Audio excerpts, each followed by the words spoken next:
Good afternoon and welcome. It is a pleasure to see all of you and welcome you here today for the 2024 State of the County Address. I'm Alicia Benson, and I have the great pleasure of being the CEO of Greater Spokane Incorporated, who has for many, many years had the opportunity to partner with the county to host this conversation today. So thank you for being here and taking time to engage in conversation as we all work together to move our community forward. A couple of notes, they're serving lunch. They'll continue to serve lunch. If you have a special card for a certain meal, please just hold it up and the staff will make sure that they get you what you're looking for. That will continue over the next handful of minutes. So again, thank you for being here for the State of the County Address, where we have the opportunity to hear today from the Chair of the County Commission, Mary Kuney, about the incredible priorities of our county and their accomplishments over the past year, as well as they look ahead to 2025. Greater Spokane Incorporated is your region's nonprofit leadership organization with a mission to lead transformative business and community initiatives to build a robust regional economy. Before we dive into the program today, I did want to take a moment to share a couple of good news and exciting impacts that our team has been leading since we were last together. First, I want to offer congratulations to 31 small business owners who graduated from our new Business Accelerator program called the Spokane Inclusive Business Catalyst. Since its launch last year, we've had 4 cohorts in collaboration with our partners at AHANA, Bill Consulting and Development, and SNAP Financial Access Women's Business Center. This program supports these underserved businesses through training, resources, and grants to help boost their business. Together, they have clocked 52 hours of class time and have earned $155,000 in grant monies to support their work. And I am excited to share, and this is where we can clap, that in year 1, those graduates are already reporting an average growth of 70% of their revenue. Let's give them an incredible round of applause.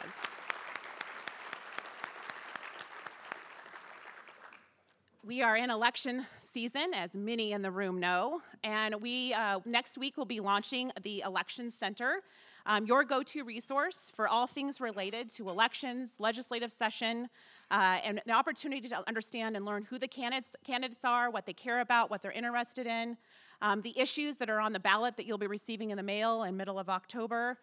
This is a new resource that will be available ongoing as that resource for the business community to be able to engage and learn.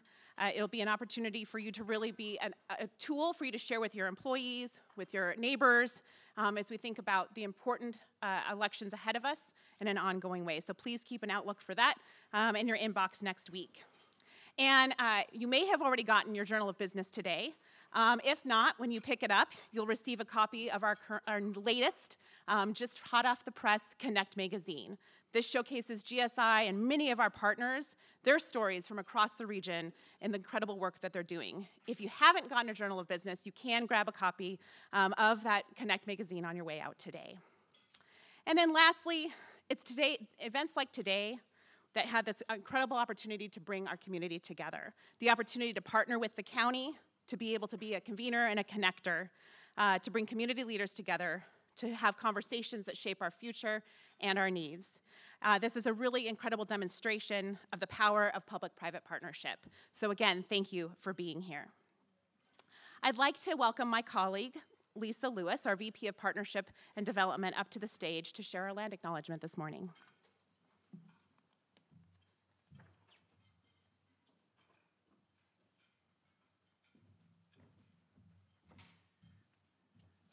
Good morning or afternoon. We are honored to acknowledge that the Greater Spokane Incorporated office and the various locations of convening for businesses and events are located on traditional sacred homelands of the Spokane tribe. We also acknowledge that the Spokane region we serve spreads across the traditional and sacred homelands of the Confederated Tribes of Colville, the Kalispel tribe, and the Nez Perce tribe. These lands hold indigenous cultural DNA, and we are honored and grateful to be here on the traditional lands. We give thanks and respect to the legacy of the original people, the tribal leaders, and the elders, and their descendants. We pledge to honor their stewardship and values, and on behalf of Greater Spokane, the staff, the Board of Trustees, and our member partners, thank you very much.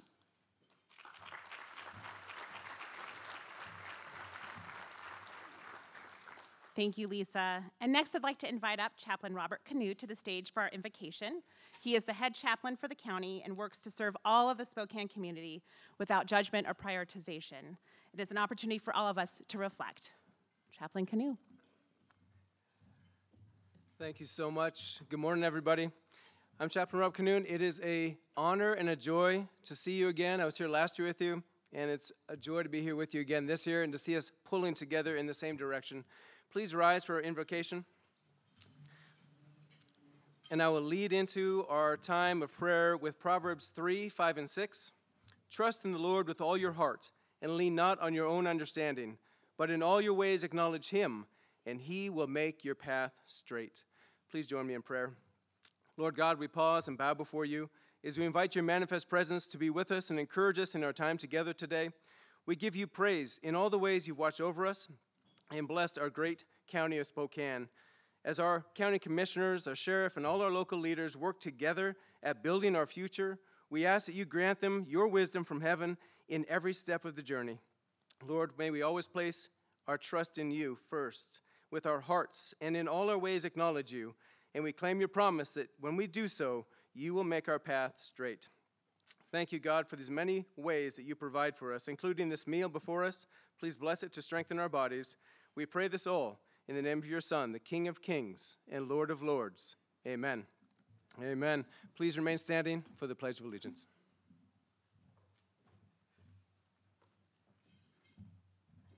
Thank you, Chaplain. And now joining us on stage for the Pledge of Allegiance is County Clerk Tim Fitzgerald.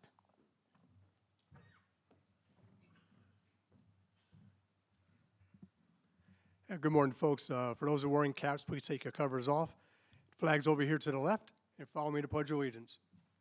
I pledge allegiance to the flag of the United States of America and to the republic for which it stands, one nation, under God, indivisible, with liberty and justice for all. Thank you. Please be seated.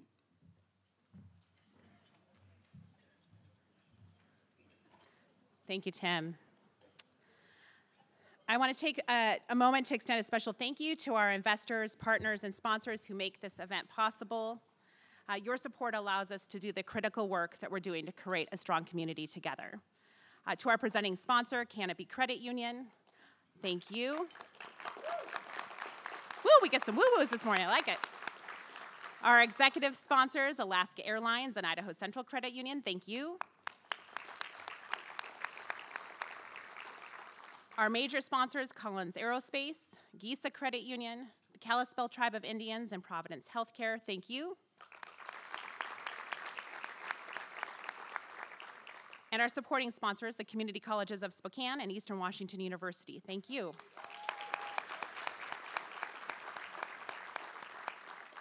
Next, I have the pleasure of welcoming up Charlotte Nemec, who's the president and CEO of Canopy Credit Union, also the chair-elect for Greater Spokane Incorporated, to share a brief message. As she's coming up, we'll share a brief video on their behalf. Canopy Credit Union has been the presenting sponsor of the State of the County since it began, and they're an incredible advocate for both GSI and our community, so thank you for your partnership.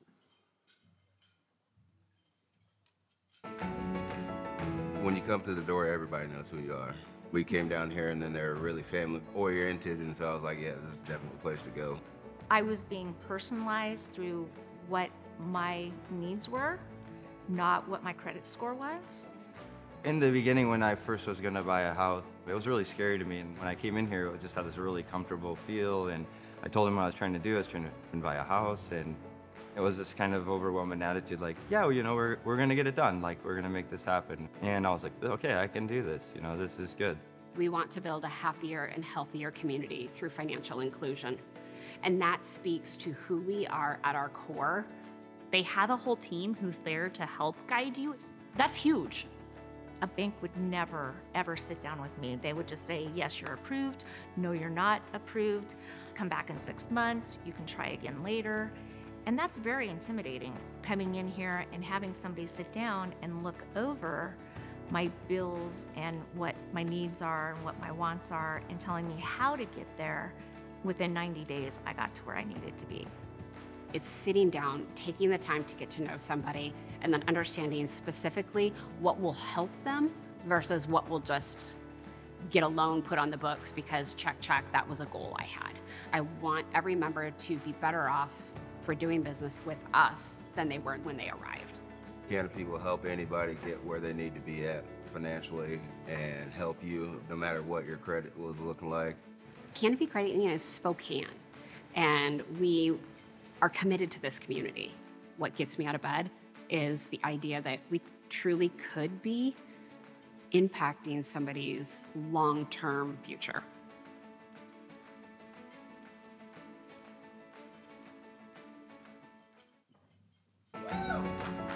When you come through the door, everybody knows. Well, good morning, everyone, and it is indeed an absolutely beautiful fall day here in Spokane. It is my honor and privilege to not only be the president and CEO of Canopy Credit Union, but also to be a member of this community. I am so committed to this community because of how well it has treated me over the years. And that is what leads me to want to lead our credit union to also find a better life for the people that live here. As I said in the video, Canopy Credit Union is on a mission to create a happier and healthier community through financial inclusion. Since 1956, the credit union has been making a difference in the Inland Northwest.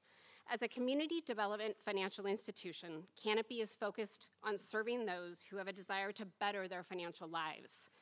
Whether you're financially struggling or thriving, Canopy is a place where your story truly matters. Because of Canopy's continued partnership with Spokane County, we are delighted to sponsor the State of the County. I'm looking forward to hearing from my friend and one of my favorite county employees, Commissioner Kuney, no offense, Dr. V, and learning more about how we all can continue to support the efforts to make Spokane a place where we all want to live, work, and play. Thank you very much. I do want to take 1 minute. I have, and I'm sure all of you that have staff that work for you would feel this same way, but I have to acknowledge the team that I have. I have some of the most dedicated, forward-thinking, heartfelt people that work at Canopy Credit Union. And I just want to take a minute to tell you guys how much I appreciate you. In front of all these people, you need to know that we couldn't do this without the support and the love that you give to this community. Thank you.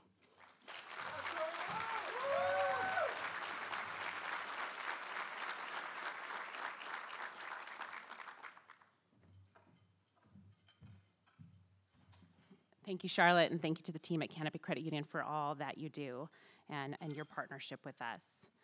I want to take just a second, a couple more recognitions. I want to recognize our regional visionary partners whose names are on the screens, who are fundamental in their investment and support of growth throughout our region. Thank you for your partnership with us. I also want to thank, we have many of our Leadership Advisory Council and Executive Board members and committee members in the room.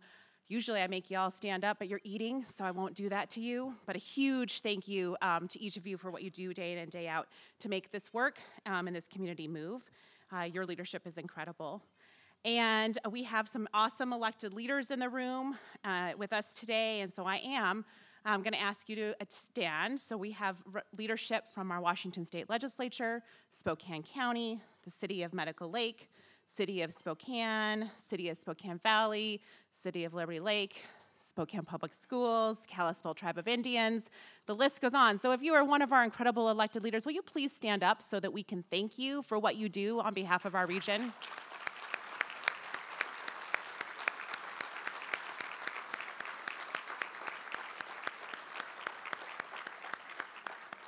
And then I want to recognize our partners at Spokane Public Schools have students with us today. And that is really awesome because we know at the end of the day, our community and the importance of civility and moving forward is with all of you. We are your representation and leadership for that today, and you are our future. So thank you for taking time to be here with us today as well.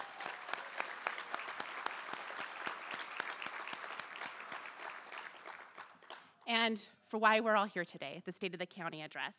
It is my honor to introduce the chair of the Spokane County Board of Commissioners, Mary Kuney. Commissioner Kuney is a longtime resident of Spokane, having graduated from both Central Valley High School and Gonzaga University with a degree in accounting. Mary is the 2024 board chair for the Spokane County Commissioners. As the county representative for District 4, she represents towns and communities that make up southeast Spokane County. This includes the towns of Spangle, Fairfield, Rockford, Waverly, Latah, Liberty Lake, southern Spokane Valley, and the communities of Veradale, Valley Ford, and Micah. She has volunteered on a variety of nonprofit boards and committees, concentrating on underserved youth, including Hutton Settlement and the Boys and Girls Club. She's passionate about our local military. She is currently one of 30 U.S. Air Force civic leaders appointed to the Air Education and Training Command and representing the Sears School on Fairchild Air Force Base. These are just some of the many commitments the Commissioner has made for our community, and I'm honored to say and welcome Commissioner Mary Kuney.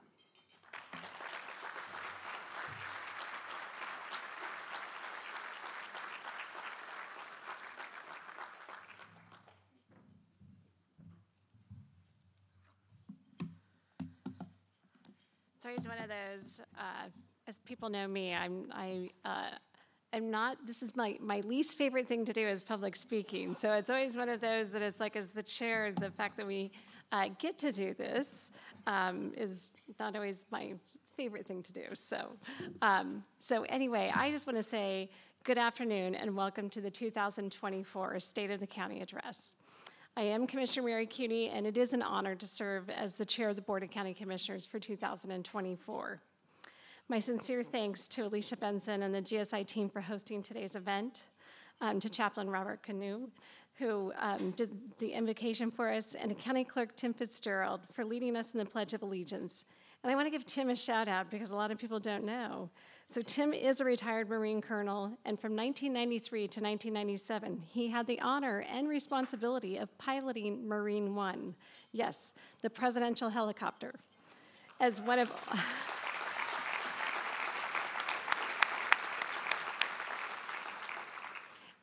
of only a handful of presidential command pilots. So thank you, Tim, for your service. I also want to thank today's sponsor, Canopy Credit Union, and especially Charlotte Nemec. So thank you so much. We are friends, and we get to do a lot of fun things together, as well as have a lot of serious discussions. So truly appreciate your friendship and your leadership for Spokane. And as well as Stephanie Curran, who is the head of the Public Facilities District, and for graciously hosting us today, and their team that's hard at work as they're serving the lunch for us.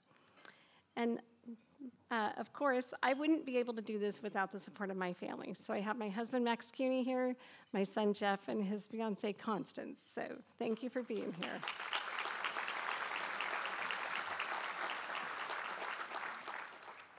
So this afternoon, I will share a few of Spokane County's amazing accomplishments from the past year and plans for the year ahead. Spokane County is continuing to grow, and we are a region of over 550,000 people, making us the fourth most populous county in the state of Washington. With that growth comes the need for investment to keep our communities safe, vibrant, and healthy. This year, I'll be sharing how we are building our future by enhancing public safety, making smart community investments, right-sizing our budget, building critical infrastructure, and helping those struggling to get the help they need. Before we dive in, though, let me take a moment to recognize our Spokane County team and leaders who work every day for you. They do this by providing leadership in various fields and through responsive stewardship of county resources.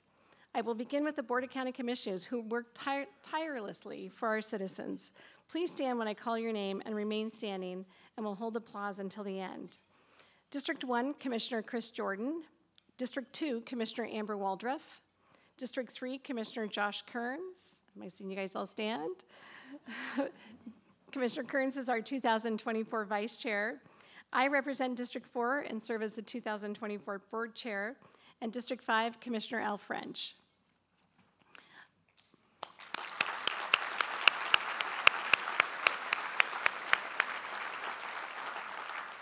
And I will state that Commissioner Jordan was unable to attend today, so.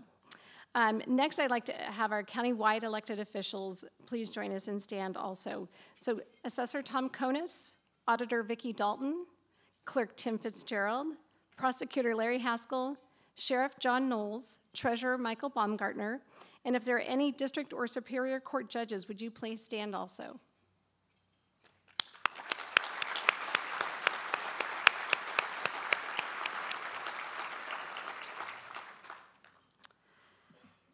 And then the people that really get all the hard work done. I want to thank our CEO, Scott Simmons, and all of our 2,000 county employees. Without their dedicated team, none of this work would happen. They are the front line to our customers. So would Scott and all of our county employees that are here today please stand and be recognized?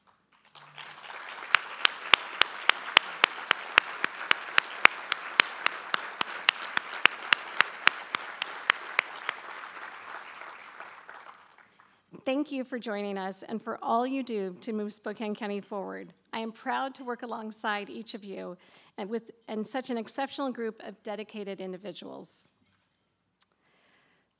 So over the years, Spokane County and our entire region has benefited from the vision of countless leaders who have come before us.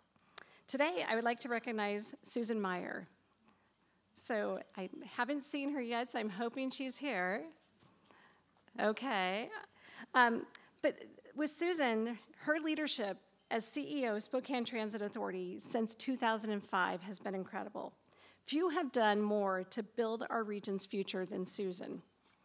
Under her guidance, STA has thrived, ensuring efficient and accessible transit for all. Last year, we celebrated the opening of the Central City Line, and coming next is the Division Street Bus Rapid Transit. I want to thank Susan for her visionary service and lasting impact, as she has determined that she's going to be retiring by the end of the year.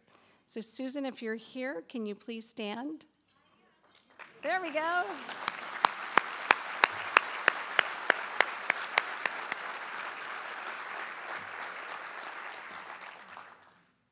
You know, there's not always these events where you get to recognize the people that have done so much for our community that are going to be taking on retirement, and I hope you do it well and you get to really relax and enjoy. So now let's turn to what we're here for. So we are building our future. That is my theme for this year, and I want to start with enhancing public safety. Our first responsibility of government is keeping our citizens safe. As your Board of County Commissioners, we see that as our #1 priority.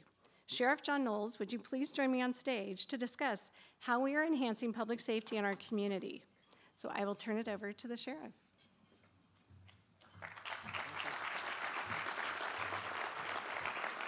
First of all, I would like to thank Commissioner Kuney and the Board of County Commissioners for allowing me to come and address you and talk to you about the good work the Spokane County Sheriff's Office is doing and the vision we have in conjunction with the county commissioners going into the future of how we can keep you safe. But first, I would like to talk about a few statistics so you understand the workload that the Sheriff's Office is responsible for on a year-to-year basis. And I would like to point out that the statistics I'm going to show you today are for unincorporated Spokane County. It does not include our very valued and very supportive partners of the Spokane Valley and our other contract cities. So you can see that from October 1st, 2023 to September 23rd of 2024, Spokane County deputies responded to a little over 70,000 calls for service. And you can see the breakdown there, but that includes all of our self-initiated activity, all of our calls for service, and you can see that about 11,000 and change of those incidents turn into cases that have to be investigated by detectives or deputies after the initial call. So you can see in this graph from 2008 to 2023, the calls for service from citizens in Spokane County increased by 70%. From 2008, it went from just a little shy of 27,000 calls for service to now eclipsing 45,000. So you can see the rapid increase in calls for service of our public. So you hear a lot about officers per thousand and the per capita rate. I will say that the national average of officers per thousand is 2.4 nationwide. The state of Washington ranks dead last, even behind the District of Columbia in officers per thousand, with the average being 0.4. You can see in 2008, unincorporated Spokane County, and I will say still today we are funded at 1.0 officers per thousand. And even as the population has climbed, it has become very, very difficult to hire and retain law enforcement, in particular since about 2020. And there's a myriad of reasons for that. But you can see in 2023, our average officers per thousand in unincorporated Spokane County was 0.68. I will say that I'm happy to report that we have hired going on almost 40 people here in 2024, and we expect to be back up to the 1.0 officers per thousand by early spring next year. To give you some perspective on getting to 1.4 officers per thousand, we have a $60 million budget here at the Spokane County Sheriff's Office. The unincorporated Spokane County is responsible for about 37% of that $60 million. For us to get unincorporated Spokane County up to 1.4 officers per thousand, the state's average, we would have to add 50 deputies to the cost of about $4.9 million annually. Thank you. Next slide, please.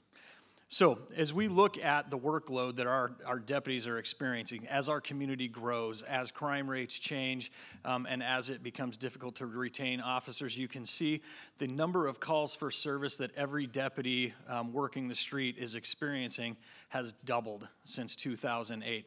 And to put that into perspective, a deputy that was working the street when I was working the street, they're having a very different experience working the street these days, with their ability to perform self-initiated activity greatly reduced. Next slide, please. So if we can look at this graph, and it shows the difference between citizens' calls for service and officer-initiated calls for service. And as you can see, since 2017, our ability to do self-initiated activity like traffic stops, community-oriented policing contacts, of which we were managing to do over 2,000 last year, our ability to do those types of contacts, to interact with our community in a way outside of enforcement, has been greatly reduced.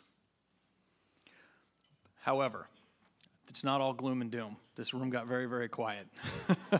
I'm happy to report that in 2024, as in general, most of our crime rates, particularly our property crime rates, are down more than double digits. We have only had a very modest, on average, 2% increase in violent crime, which is way reduced from the last 2 or 3 years where we have had really all-time highs in crime rates. One of the things that I am very excited to report about, and something that has been a significant partnership and investment from the Board of County Commissioners, is the Sheriff's Office Real-Time Crime Center. About 18 months ago, I went to the Board of County Commissioners and asked them for about $3.4 million for an investment in technology and 4 full-time employees to make a difference in reducing violent crime in our neighborhoods and having a significant impact on property crimes, because frankly, it was really hard to find cops. And I will say that in the last 10 months, we have been able to implement this technology, which consists of license plate reading cameras, about 90 regionally, pan-tilt zoom cameras, and a couple of mobile camera platforms. And I'm happy to report we have had some very, very great success that has far exceeded our expectations. And so you can see from these slides some of the successes and the impacts the Real-Time Crime Center has had here in Spokane County. So far, in about 10 months, we have solved 302 incidents successfully with information and intelligence derived from the Real-Time Crime Center and some of our electronic surveillance platforms. We have recovered 108 stolen vehicles with the Real-Time Crime Center alone. I would like to add that you're going to see a report here pretty quick about FBI statistics in 2023. Washington State had a 24% reduction in vehicle theft rate, although we are still number 2 in the nation for vehicle thefts. But I'm happy to report, and I believe because of what we've done with the Real-Time Crime Center, we have an over 34% reduction in Spokane County in stolen vehicles. Could we go back? We've recovered, we have identified 50 suspect vehicles, and that's for all sorts of crimes from homicides in both in the city of Spokane and in the county, drive-by shootings, suspects, all manner of crimes. We have located 47 different suspect vehicles using our ALPR technology, and probably most importantly, we were able to locate and take back 11 missing persons in Spokane County. Something that you may have seen in Spokane County and even in the city recently, maybe out at the Avista Stadium, maybe you saw it out at the fair, is a vehicle that looks like this. And we call them our cameras on wheels, also known as a cow. This is something I'm very proud of what my staff came up with. You've also seen mobile surveillance trailers, which frankly they retail for about $80,000 a piece. My excellent staff that serve their community very well were able to build these units that have just as much, maybe even more capability than those trailers for about $16,000 to $18,000 a piece. So I'm proud to announce that we have 4 of these vehicles specifically. We are going to add more. But what they do, and I will tell you, every time we place one of these trailers or vehicles in an area that is experiencing high crime, there is an immediate and abrupt stop to what is going on there. They're a very effective tool, and they are helping us put more eyes out on the street at a time when it's very expensive and very hard to find police officers to put on a street. So I will tell you that this is one of the most exciting programs we have. It has put the Spokane County Sheriff's Office at the forefront of technology and policing. They have been nationally recognized for the work they are doing, and I'm proud to report we are having a significant impact on the crime in our community. I would like to take the time now to thank the Spokane County Commissioners for all of their support for the Spokane County Sheriff's Office. To a man and woman, they have been very supportive of public safety. I know they care about the safety of their community. They will not tolerate crime and disorder, and I know that they will keep supporting the men and women of the Spokane County Sheriff's Office who honestly are here to serve you with honor and integrity. I will tell you, it is my pleasure to be your sheriff, and I am honored to serve you. Thank you.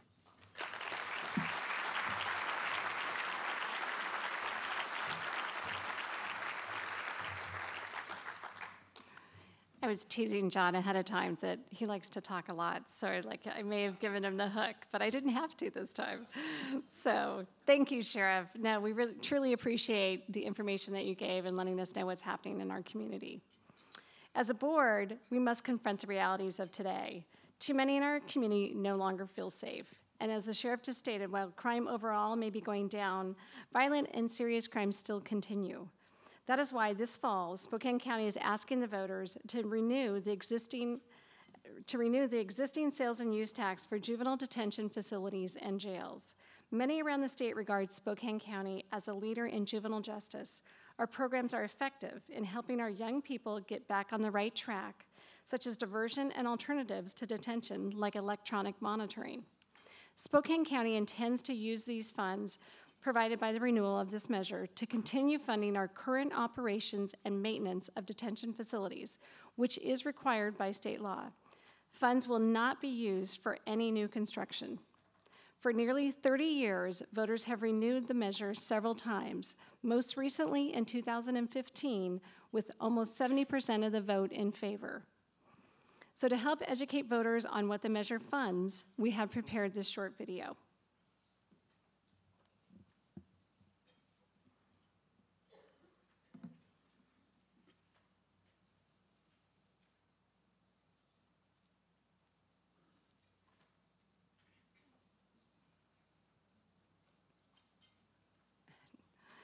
We will have the video in just a moment.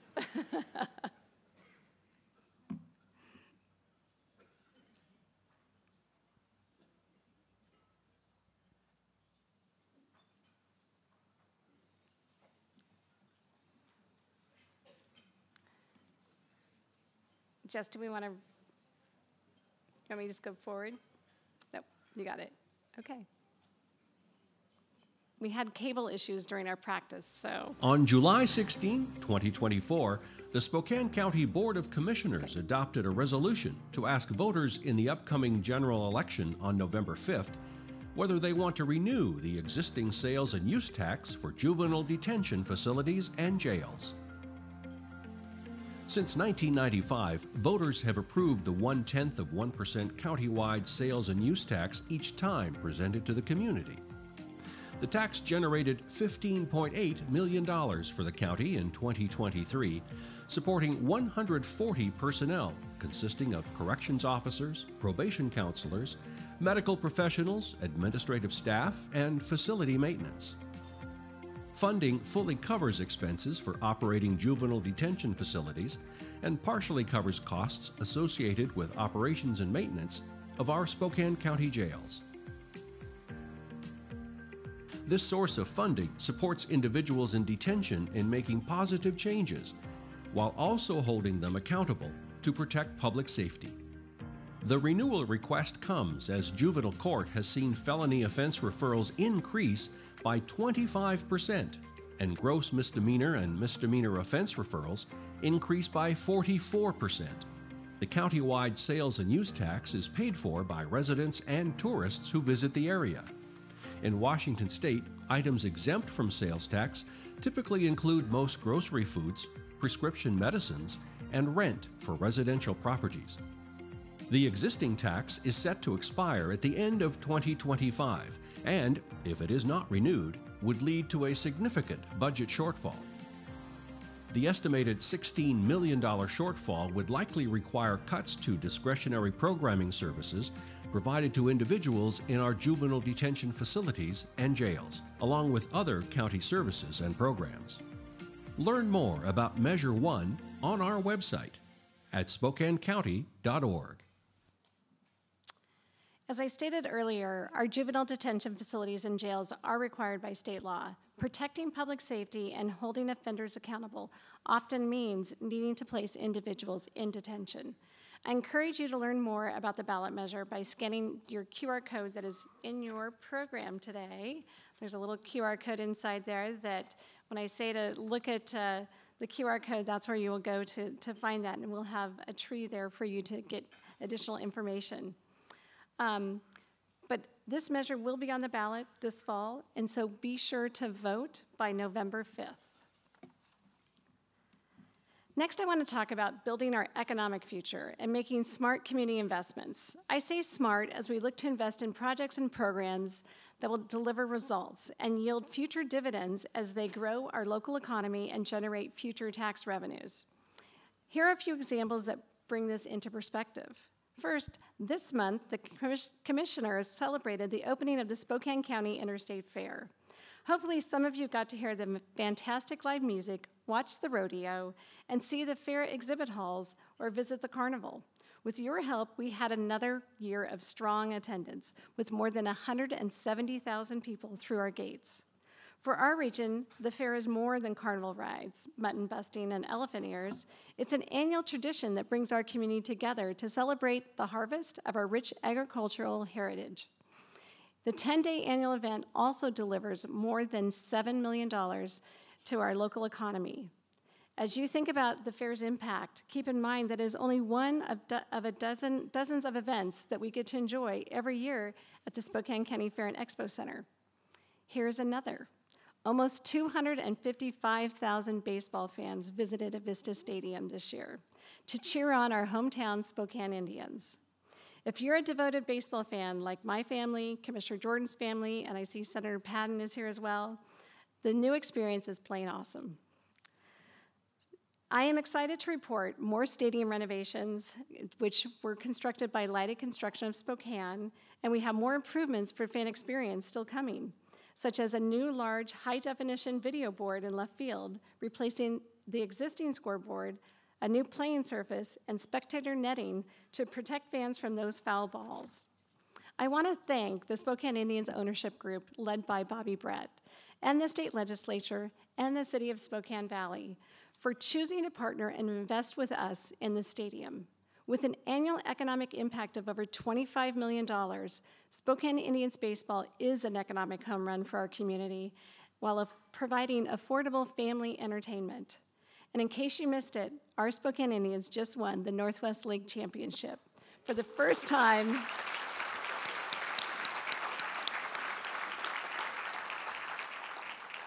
For the first time since 2008. I am so proud of our hometown team.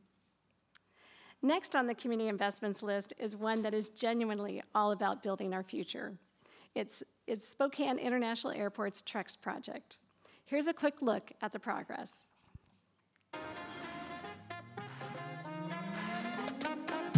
By 2030, more than 6.2 million passengers are expected to pass through Spokane International Airport. The Terminal Renovation and Expansion Program, TREX, aims to enhance the terminal facility to meet this growing demand, starting with the Concourse C expansion project. Less than 19 months ago, we broke ground on this project, and it really represents an ambitious new vision to transform the air travel experience for the Inland Northwest. Spokane is definitely on the move. This Terminal C expansion is giving Washingtonians more opportunity to go to places they want. At the end of the day, we are investing in people who live, work, and are proud to call Spokane region home. We put this team together to bring it to life under budget and on time and with minimal impact to the traveling public. It's the first step in a rollout of a completely new modern airport experience for the Inland Northwest, and it could not have come at a more crucial time. The newly constructed West expansion is only the first step of the Concourse C expansion project, the first phase of the airport's TREX program. A whole new airport experience is taking off at GEG. As many of you know, Spokane County,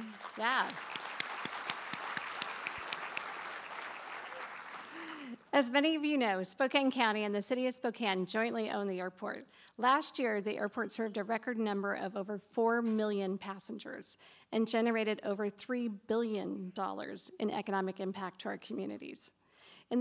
As the video showed this year, we all got to see the results with the opening of the new C Concourse built by Garco Construction of Spokane.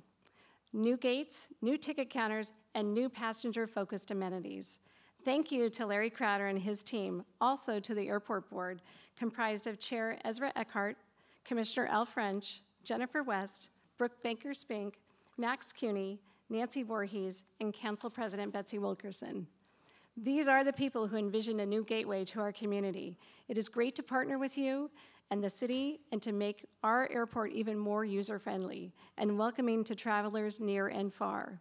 You truly are the first impression for many visitors arriving to the Inland Northwest, and you do us proud.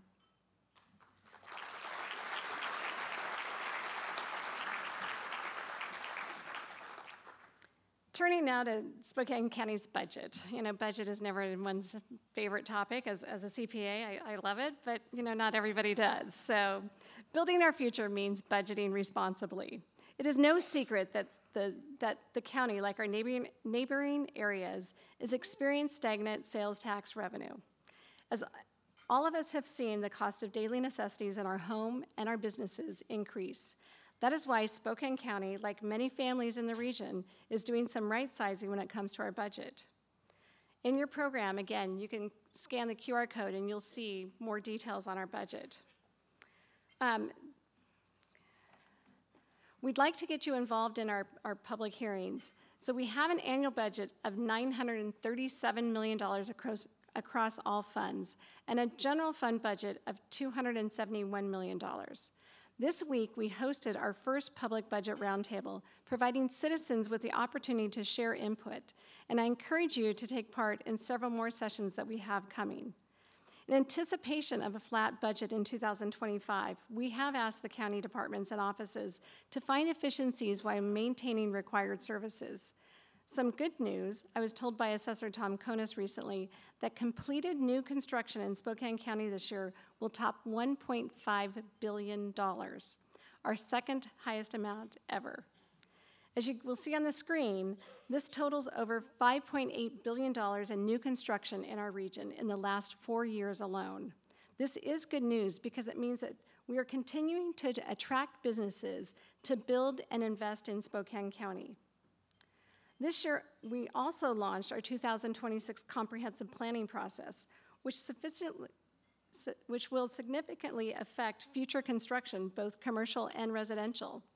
We are engaging with the community to decide where new growth should occur. As the process continues over the next 2 years, we do want to hear from you, so please watch for opportunities to participate. We are committed to doing what is necessary, keeping the county's budget fiscally healthy and sustainable for the future.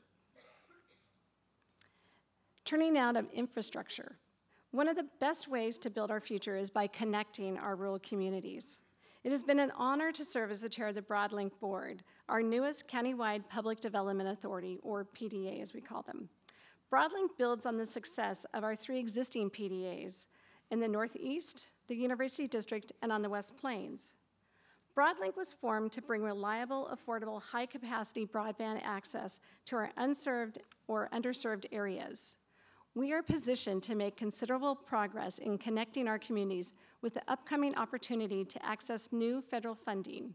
I am particularly grateful for the leadership of Broadlink's Executive Director, Arian Schmidt, who is making a difference. It is my pleasure to present this video showcasing a recent South Spokane County pilot project that highlights why this work is so important. Broadlink is something different and unique. I think this is going to be one of those game changers. This is about making resilient communities. In Spokane County, there are 22,000 addresses that don't have adequate internet. That needs to be addressed. That's why Broadlink is here. COVID clearly made us aware that we are not as connected as we should be as a community. There's a different way to get connectivity here in rural America. It takes a combination of both fiber and wireless. So Broadlink has had the opportunity to purchase through these grant funds through the Broadband Office 9 cellular on wheels, or as we very affectionately call them, our own herd of cows. And that's to provide service to the fire department and emergency services, as well as any of the residential business or commercial locations that surround the areas where the deployment was done. Typically, if you build a raw land tower from the ground up, you're 9 to 12 months. We did this in 45 to 60 days. So that's one thing we've shown here is that you don't have to wait. You can get this today. We're able to make huge differences with our towers. The nice thing about it is it's mobile. As fiber gets there, we just pick it up, move to the next dead spot. It certainly progressed our ability to determine where emergency's at. Anything that informs decision making helps us to mitigate an emergency. Households can thrive, businesses can thrive, public safety can thrive, all because of this one component that was missing before that's here now. Spokane County is being recognized for the work that they have done to make things better for not just Spokane County, for our state, and for our nation. Yes, I thought, couldn't have been a better day.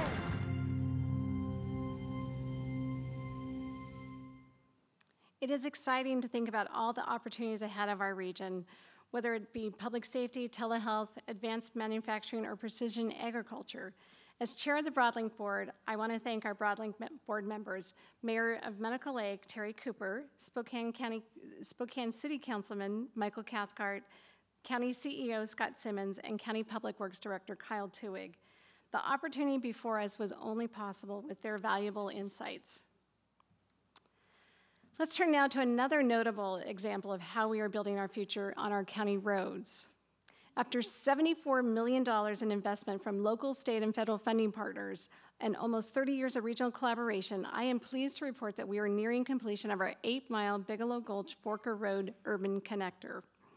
With our region's best-known mega project, the North Spokane Corridor, that continues to make progress, Spokane County has been making progress of our own. To address challenges stemming from growth and increased freight traffic, as well as to enhance safety on what was originally a rural farm-to-market route, Spokane County developed a multi-phase plan to widen, straighten, and improve roads. When completed, this project will result in a transportation corridor that will reduce drive times, improve safety, and support freight movement across the inland Northwest. We will connect vital industrial hubs in North Spokane and Spokane Valley. As you can see on the screen, it's been a busy construction season for our Public Works team. Here again, Spokane County was able to leverage external resources and partnerships to maximize our local taxpayer dollars. These investments would not have been possible without several key state and federal partners.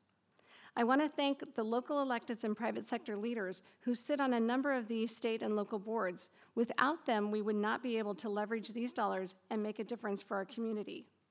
Spokane County is ensuring this important corridor will meet the demands of the future and continue to serve the community for many years to come. We will look forward to cutting the ribbon on the completed Bigelow Gulch Forker Road Urban Connector here soon in October. I hope you'll all be able to join us for that celebration. Next, I will share how Spokane County is building our future through improving our county parks. This year, the board directed $18.7 million to improve our well-loved and well-used county parks. We did this by leveraging, again, one-time federal ARP dollars, real estate excise tax dollars, and competitive grant funding. These funds will allow us to renovate and upgrade facilities, as well as bring the region's newest park to the West Plains, Camas Meadow. These improvements have been eagerly awaited by the public. Let's take a look at some of the improvements that are underway. First, we have invested $3.5 million in Bear Lake Park's renovation and improved public access. It was great to see people of all abilities who joined us to celebrate at the start of construction. Second, that same spirit of community and connectedness will soon be felt further to the east in Liberty Lake, where we have invested $4.2 million on park renovation and improved public access. The Liberty Lake Park project will also include improvements to Zephyr Road, which leads to the park entrance, and I'm eager to welcome you to the improved park that is in my district next spring. Third, at Plants Ferry Sports Complex, Spokane County is investing $5 million on the first phase of a multi-phase project to renovate soccer fields by adding turf, new lighting, and additional parking. We are also seeking additional funds from the state for the next phases of this project. If you have kids in sports, you've likely been to Plants Ferry. It is a favorite of our local youth teams. And then last but certainly not least is Camas Meadow Park on the West Plains, where Spokane County is investing $6 million to purchase land and construct the region's newest park in a fast-growing area that truly needs local space. They just had their groundbreaking yesterday. So look for this project to open by fall of 2025 with a softball field, playgrounds, open field space, and a community event plaza, features that people of all ages are sure to enjoy. We chose to leverage these one-time COVID funding to make a lasting investment in outdoor spaces for our residents and families and for the future of our community. Looking forward to 2025, I will invite you to join us when we have these ribbon cuttings for each of these new and renovated parks. You will get to see these investments firsthand, and I think you'll be as excited as we are. Next, I want to talk about how we are building our future by investing in healthier communities. Like many jurisdictions around the state, we have been battling the opioid epidemic. This year, Spokane County began receiving funds from the National Opioid Settlement. In May, the Board of County Commissioners approved a comprehensive treatment and prevention plan, putting settlement dollars to work to make an immediate impact in our community. As part of our plan, we are investing in 4 priority areas to combat the devastating impact of opioids, such as fentanyl, in our community. First, Spokane County allotted $200,000 annually to the Spokane County Sheriff's Office to help disrupt drug trafficking organizations. Second, our second investment is $600,000 awarded to Maddie's Place. Our contract with Maddie's Place funds support services for infants with neonatal abstinence syndrome, or NAS, and long-term housing and treatment support services for parents and caregivers of infants with NAS, and to achieve long-term success by keeping those families together. The third investment is a $1.2 million contract for immediate treatment, direct treatment services for those currently struggling with addiction and mental health challenges. This funding will expand our community's immediate capacity for desperately needed sobering and mental health triage services. We hope to award this contract in the very near future to tackle this pressing need. Fourth, by working diligently with our local, state, and federal partners, we are addressing the long-term need for helping people in crisis. We have dedicated $5.2 million for a 23-hour crisis relief and sobering center expansion project. When completed, this 24-bed expansion will fill a critical gap in addressing the mental health and substance abuse challenges facing our community. It will be built with it will build on the successful work of our Regional Crisis Stabilization Center near the county campus. Let's look at how this project will change lives for the future. As county commissioners and as community members, we all have been touched by this opioid epidemic and what's happened in our communities. We've talked to friends who have lost loved ones. We may have loved ones that we've lost. And so as county commissioners, it is so important to us to do everything we can to make sure that this doesn't happen to anybody else in the future. Spokane County Regional Stabilization Center represents an early investment by Spokane County to address the behavioral health needs within the community. Since that time, there's been an identified need for expanded services, especially as it relates to immediate access. In response to the behavioral health needs within the community, Spokane County has embarked on an exciting new endeavor, developing and building the Crisis Relief and Sobering Center.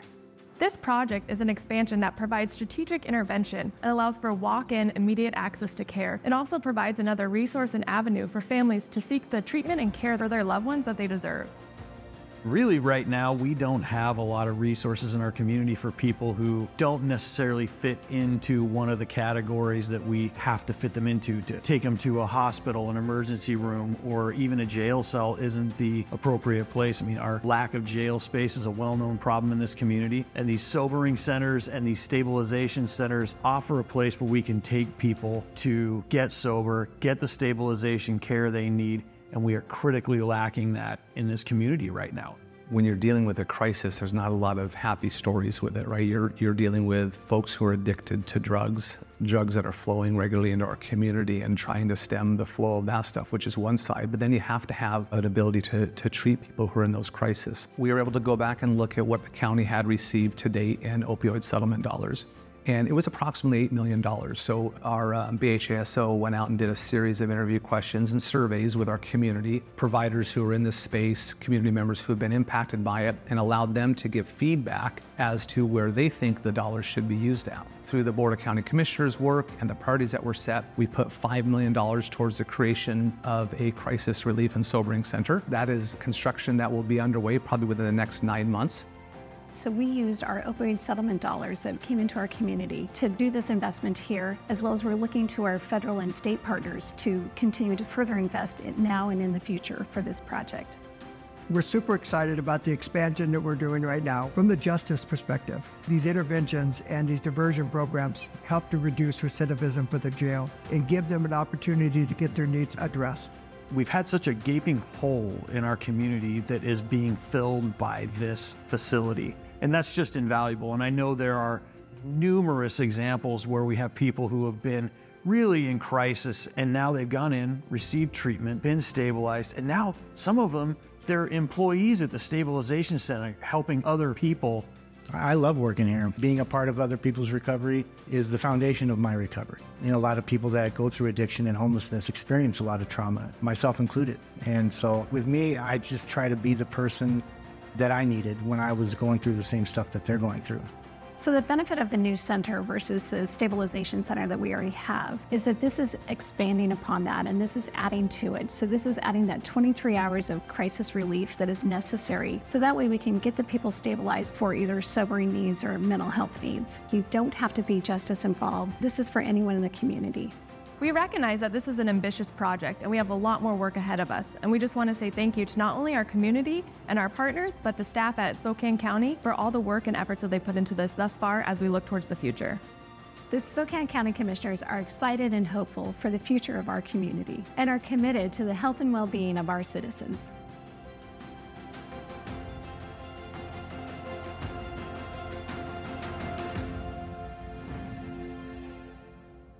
As you can see, not every video goes as planned, but you understand how important this is for us. So in addition to the opioid settlement dollars, we are also making significant investments upstream. We continue collaborating with our local school districts, Spokane Public Schools and ESD 101, on our initiative for student wellness. This innovative and successful program provides support and services to students in need at their schools. We are now expanding our pilot project from West Valley School District to 5 districts, with many more interested in this amazing service. I'm also proud of our award-winning Teen Text Line. This innovative program was recognized for an award from the National Association of Counties for supporting teens in need and connecting them to community resources.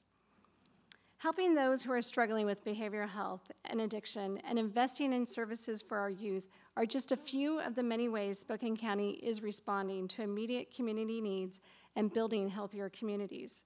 We will continue working with our partners at our local, state, and federal level to identify additional areas of collaboration, explore funding opportunities, and working together towards achieving a joint vision for a healthier and more vibrant community. On behalf of all of us at Spokane County, please know that we value your support for our mission. We are and will continue to be focused on building our future. In closing, I've shared with you today how we're enhancing public safety, making smart community investments, right-sizing our budget, building critical infrastructure, and helping those struggling to get the help they need. Today, I was able to highlight just a snapshot of what we are doing at Spokane County. There is so much more that our incredible team is doing every day for our citizens. Let me share a quote that has resonated with me. A wise leader plants trees in whose shade they will never rest. We truly are building the future one day at a time. We are all here for only a moment, but what we do today affects us all and for generations to come. Thank you for your time today, and I hope you'll engage with us in this work as we continue to build our future.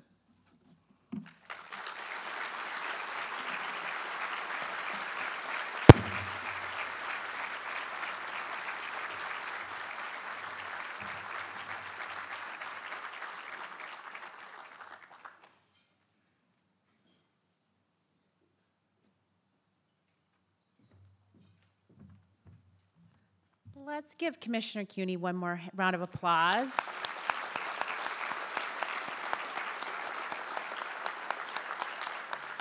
We talk about brave leadership a lot, and I also want to let's give the entire team at Spokane County a round of applause. There is a lot covered there. Just really incredible work.